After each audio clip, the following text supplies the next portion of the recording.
So Bill, what compelled you initially to a career in U.S. intelligence? What were your original beliefs about the role and the purpose of the NSA?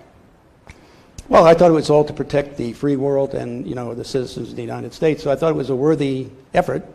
I started in looking at the Soviet Union. I solved a few things when I was in the military in 66 to 69, well, 65 to 69. Well, you were a Russian crypto. You were the top code breaker, right? Well, I wouldn't. Not at that time. No, I was just. I discovered a few things. Let's put it that way. So that that meant NSA wanted me out of the military, so they requested me. So I got into NSA that way, and I saw a lot more puzzles. I mean, I'm a mathematician. I don't think in terms of infinite. I think in terms of open-ended things. Finite problems. Everything's finite. The point is, if you can get your mind around it, you can solve it. So the question is, how do you get your mind around it? And that I did with all kinds of codes, and it even certain. I actually worked every cipher in the Soviet Union, so it was a lot of fun doing that too. So that just enticed me to stay there and keep doing those things because it was the bad guys, the Soviet Union, So right. When did your beliefs in the sort of democratic United States, when did that start shifting from your, inside the agency in your work? Well, I think the movie explains some of it. So if you look at the movie, you can see that. It's free on the web. You can go, just Google a good American, you'll find it. And it was done by a Dutch director. See, I did it with him because I'm still under pre-publication review on anything I write, so that NSA can review it and say whether or not, and I wouldn't have those bozos look at anything. So I said, gee, this is a movie. It's not written, and it's being done by an Austrian director, not in the jurisdiction of the United States. Great, let's do it. So it took me about 3 seconds to make that decision. So that was the way I got into that. But the point was that in NSA, I mean, for a mathematician, puzzles are a real enjoyable thing to solve. And when you solve them, you really get I guess it's like a high when you take dope or something. You really do get a high. I mean, it's really, I broke this thing, but you can't tell too many people. I mean, when you break something, you have to go through a classification review and compartmentalization and all that stuff. And so I basically tried to avoid that by saying anything I penciled out on my desk was secret and I exposed it to everybody. I looked at it because it showed a technique of solving a problem that everybody needed to know, not just me. I mean, I could only do so much, but if I infected the knowledge to everybody, then everybody could do that kind of thing, and we would benefit on a much larger scale. So that's the way I looked at that, but the agency didn't. It was compartmentalized, and we can't tell anybody about this, So that was the fundamental thing that started me to decide that there's something wrong here. Can you tell us a bit more about your program, Thinthread, and compare it to Trailblazer? So that was the program ultimately adopted by the U.S. government. What were the main differences? And also, maybe a more general question, can privacy rights ever really be compatible with meaningful intelligence and effective intelligence? Yeah, okay. Well, the Thinthread program had basically, when we achieved the ability to sessionize fiber optic rates in 1998, that meant that we could sessionize. It was a matter of space and power. Then you could just stack and sessionize everything. So at the same time, we were developing the programs to go through automatically and select out of that flow what was important. But in order to get to the point where you could do that, you needed to be able to see it, which meant we had to sessionize the data. So that was the biggest problem we had, because that gave them the opportunity to collect bulk acquisition. But we had a filter process there that only filtered out what was relevant and what our analysts needed to see. So that meant we had like 3 fiber lines being collected totally automatically, and we used one common telephone line, 64 kilobit line, to bring back all of relevant data from that collection. So all the rest of it went right by because it wasn't relevant, so we didn't collect it.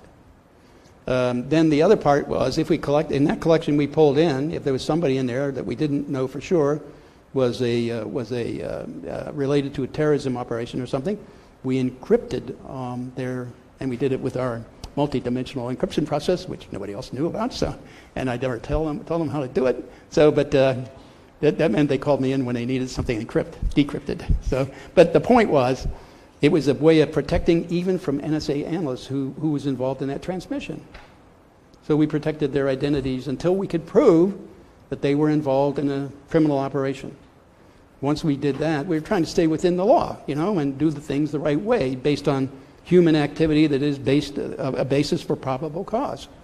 And so that selection routine and encryption routine were the main issues with Thinthread. But after that, we had another program that we were developing to monitor everybody on our network and see what they were doing, when they came in, what they looked at, how long they stood there, how long you stay, and look what kind of information they were taking out. And it gave us the ability to, we were looking at developing the ability to automatically detect violations of law or anything else. Those were the three things that NSA objected to. So they removed the filter process, which meant the entire collection came in. They removed the encryption, because everything then came in was totally identifiable. And then they removed the operational monitoring, so they didn't want anybody to know what they were doing with this bulk encrypted data. So and it was all, when I left, I thought I could go to Congress and just tell them what was going on, which I did. Some of them believed it, some of them didn't. But because they knew I developed this program. So I didn't think I needed to take anything with me. That's why I didn't take any data, documentation, or anything, because it all came out of my cabeza, When you raised your concerns about the corruption and waste with Trailblazer in 2001, as well as the warrantless spying on citizens with Stellar Wind, you went to the official channels, right? You went to the House Intelligence Committee, the Inspectors General for both the Department of Defense and the Department of Justice. Tell us about your initial hopes in reporting to those bodies, and looking back, would you do things differently? That's a hard one. Well, the experience, I went to the staffer I knew in the House Intelligence Committee, and that was Diane Rourke, and she understood what was going on immediately. And when she eventually went in to challenge Hayden about it, he told her the name of the program, Stellar Wind. Mm-hmm. And it was bulk collection on communications of U.S. citizens. And you saw later on in some of the compromises where NSA analysts were looking into the data to find out if their better halves were cheating on them. Well, that's local phone calls and local emails and stuff like that. So they're collecting everything. And that's by some of those tap points inside the United States. There's about 100 of them for that, for the Fairview program. That's AT&T. But there's also there's like 30 other telecommunications companies involved in this. Through the Stormbrew, Fairview, Blarney. Blarney has most of them. That's the tap points from the other companies, and also. They have the tap point input from the Five Eyes and like 9 other third-party countries. Japan, Germany, Israel probably, and because there's a story here about that. The programs we were developing in the 90s, the first one was would do a DS3, like 44 megabits of data. We called it P24. I think that was the one we called P24. That was the first attempt. And then we needed to expand to the fiber optic rays, and that was P25. We had a little joke here. We also had a P1 program, but we were letting everybody else in NSA guess what was between 1 and 24. We didn't have anything. It was just a joke. We were stringing them along. So we had them guessing. And we never told them anything about it. So, but at any rate, some of the people in NSA, a fellow who was, I guess, fairly close to the Unit 8200 in the Israeli organization, that's the equivalent of NSA for Israel. So he was passing the source code for all these things to them at that time in 97 and 98. So later on in 97, we had 2 new companies formed,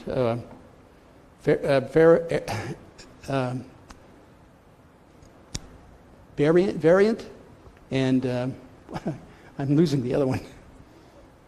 Well, it's the main one used by AT&T. Those two companies were formed by people who came from Unit 8200. So they had the software doing basically the same thing that we had internally in NSA. And so they were producing commercial equipment to sell around the world. And Hayden bought into that. So he spent a lot of money to get software he already had but didn't know. Okay, so, the guy's a history major. What can you expect? So, at any rate, so he spent a lot of money bringing that in to put the equipment in all these tap points, because that equipment would collect everything on the lines. It would take 10 gigabit lines and sessionize everything on those lines. So that allowed them to capture everything. So we could have done that too, but it would have taken an effort from Hayden to help us do that, but he didn't want to do that. So he wanted to buy commercially. So that's what they did. Can you talk a little bit about the Inspector General's report from the Department of Defense, and then what the Department of Justice did? Yeah. In fact, this is our complaint to the Department of Defense. Inspector General was basically saying this is corruption, fraud, waste, and abuse at NSA, and criminality. So we put all that in a complaint. And so they sent about 12 inspectors, and it took them 2.5 years to look at inspect all of the information related to that and talk to all kinds of people involved. And they also caught the NSA modifying documents to give to them, as a way of justifying what they were doing. So they were taking out the things that would be, indicate the crimes they were committing. So they did that. And the Inspector General's inspectors found it and also said in the response in their original it's the DoD IG Intelligence Report 3-Intel-05 or 5. That's the third intelligence report by the Department of Defense Inspector General for 05. But their inspection started in early 2003 and lasted into mid to late 2005. So then they documented it in December, along with all the stuff that we said that our complaint was fully correct.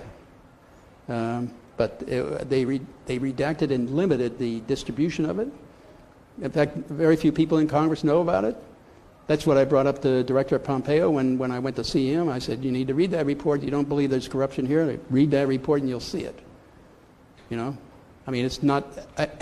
See, the whistleblowers, as we had talked before, whistleblowers bring forward problems that need to be solved that would make the organization better. Mm-hmm. And what they're doing is saying, instead of looking at them and addressing them and changing them and making their organization better, they say, if I do this, they'll see that I have a wart on my organization. I didn't fix this problem, I didn't know about it, and I'm just exempt. So it's a bad mark on my reputation. So I have to crush these whistleblowers. And that's the way they operate, the U.S. government. That's the same also with private industry. They do the same thing too.